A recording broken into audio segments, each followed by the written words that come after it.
আজ গরুর মাংস দিয়ে বিরিয়ানি রান্না করছি। ভাবলাম রান্না করবো রাজকীয়ভাবে, কিন্তু গরু মনে হয় রাজা ছিল। মাংস এত শক্ত।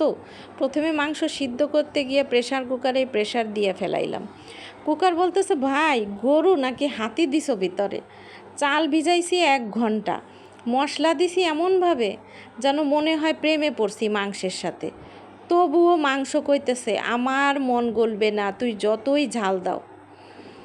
কি করি? শেষ যখন খেতে বসলাম, বিরিয়ানি না মনে হইল কুস্তি করতেছি। তাও খাইছি গর্ব নিয়া, কারণ গরুর মাংস দিয়ে বিরিয়ানি করছি। এইটা কোনো রান্না না, এইটা একটা যুদ্ধ জয়। কি বলেন আপনারা? আসলেই কি যুদ্ধ জয়? আজকে আমি বিরিয়ানি রান্না করে মনে হয় এই রকমই অনুভূতি হয়েছে আমার কাছে।